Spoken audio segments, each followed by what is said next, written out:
Cooking with অনু চ্যানেলে সবাইকে নমস্কার এবং স্বাগত। শীতকালে সবজির চচ্চড়ি ভাত অথবা রুটি দিয়ে খেতে খুবই ভালো লাগে। আজ তৈরি করছি মিষ্টি কুমড়া, বেগুন এবং পুঁই শাকের কচি কচি ডগা দিয়ে চচ্চড়ি বা ছেঁচড়া। আর বাঙালিদের এই ধরনের রান্না খুবই পছন্দের। শুরুতেই এখানে গাছের কয়েকটি ডগা নিয়ে নিয়েছি পুঁই শাকের, সেই সাথে মিষ্টি কুমড়া আর বেগুন আর বাটা মশলা দিয়ে এটা তৈরি করছি। পরিমাণ মতো তেল দিয়ে দিলাম শুরুতেই, 2টি শুকনো মরিচ ফোড়ন দিলাম আর অল্প একটু জিরা।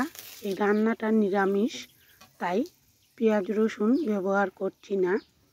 জিরা ভাজা হয়ে আসলে তেজপাতা এবং একই সাথে সবজিগুলো দিয়ে দিয়েছি আর পরিমাণ মতো লবণ, হলুদ, সামান্য একটু চিনি। যেহেতু নিরামিষ রান্না সামান্য চিনি দিলে খুবই ভালো লাগে। সবজিগুলো 3 থেকে 4 মিনিটের মতো হালকা কষিয়ে নিলাম।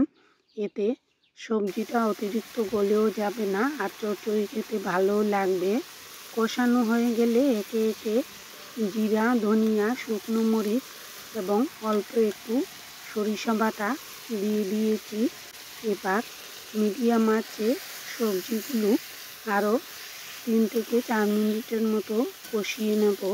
চচ্চড়ি সবজি এরকম হালকা ভেজে বা কষিয়ে রান্না করলে সবজিগুলো একদম গলে যায় না আর চচ্চড়ি খেতে ভালোই লাগে। কষানো হয়ে গেলে সামান্য জল দিয়েছি আর এবার নেড়ে চেড়ে হালকা আঁচে 3 থেকে 3.5 মিনিটের মতো ঢেকে রেখেছিলাম। চচ্চড়ির সবজি অতিরিক্ত সেদ্ধ হলে ভালো লাগে না, তাই কম সময়ে ঢেকে রেখে ঢাকনাটা তুলে রেখেছি।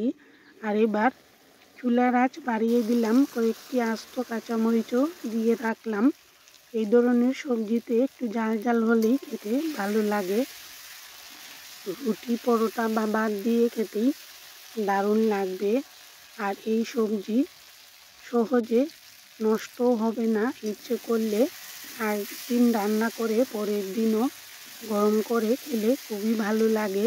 শীতকালে বাসি তরকারি খাওয়ার মজাই আলাদা।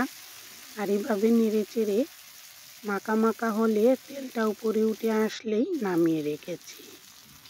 তৈরি হয়ে গেল মিষ্টি কুমড়া, পুঁই শাক আর বেগুন দিয়ে ছেঁচড়া বা চচ্চড়ি। বাটা মশলা দিয়ে এই রান্নাটা খেতে দারুণ। কেমন লাগলো জানাবেন আর এতক্ষণ পাশে থাকার জন্য সবাইকে অসংখ্য ধন্যবাদ।